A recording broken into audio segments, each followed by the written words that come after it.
Hey all, it's Dr. B. How you doing? This is just a little review video for exam 4. Um, so if you guys obviously, you have a week till your test, so you have some time to Zoom and or ask me any questions, if that's the case. So let's go right to the exam study guide right here. I'll spend a little bit of time on this, and then I'm going to go over some of the exam questions. So obviously things in red, things you want to definitely know with antibiotics, what they do, where they originate, how they work. What I do not need you to do is to memorize all the different kinds of antibiotics. You will learn that in nursing school. I want you to have a general idea of how they work, especially the beta-lactam antibiotics, which is why I wrote there how penicillins work, and how the microbes can gain resistance to them. Kirby-Bauer zone of inhibition, you did a lab on that, and there's also an activity, or at least a page in the PowerPoint where you can kind of look at how we measure that. We always measure those in millimeters, so you'll definitely want to be aware of how you would do that, and there will be a ruler on the actual exam, so you can just look at the ruler and measure the zone that way. And then moving down the list on therapeutic index values, it's not that I need to memorize all of them, but you don't need to memorize any of them. You just need to understand, like, is a higher therapeutic index value better, or is a lower therapeutic index value better, and why? That's the type of things I want with that. Stages of infection, obviously there's 2 points here, one of which would be from the point of view of the pathogen, which is, gaining entry to the host and avoiding the immune system, causing disease, etc. And then there's the stage of infection from the, standpoint of the patient, like prodromal, convalescence. You get the idea. Those are the differences of what I mean by that. So down the list, obviously the rest of these are here. You can make sure you check them out. And let's move to the actual exam questions. I really like this question. This really tests your ability to understand the Kirby-Bauer, so obviously pause the video if you want to try it before I give you a little maybe hint.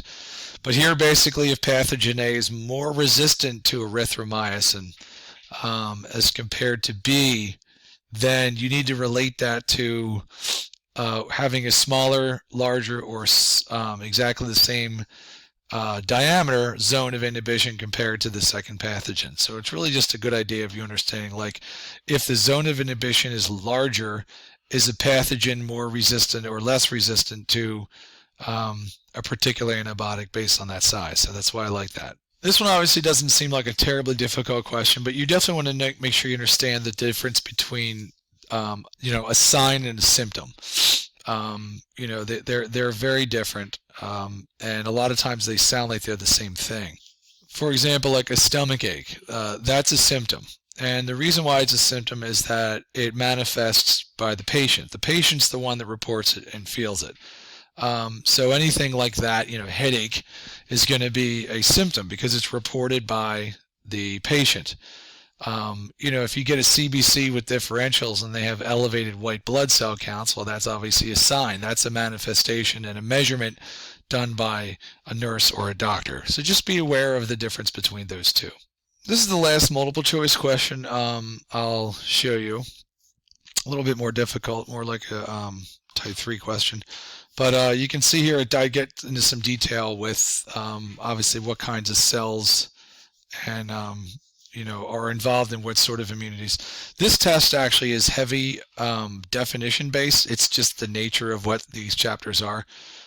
It's the most definition based test you'll have. So those of you that like to memorize, you'll be happy with this exam in general.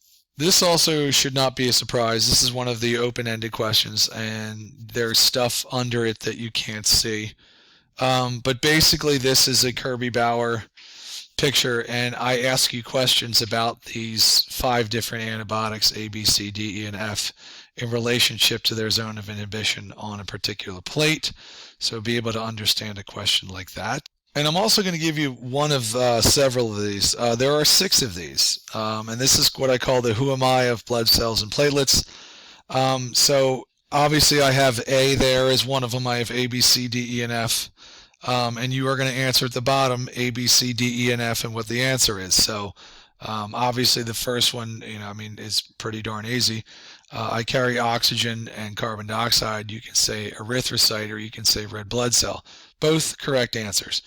However, notice what I wrote under the title. You cannot write words like white blood cells or monocytes or leukocytes. Those are too general. I'm looking for words like basophils, eosinophils, macrophages, things like that that are specific terms that relate to the different types of cells that you learned about in parts of your cells, platelets, things like that. So just to be clear. All right, so hopefully that helped, and if you have any questions, feel free to Zoom with or set up a Zoom, and I'd be happy to help. See you later.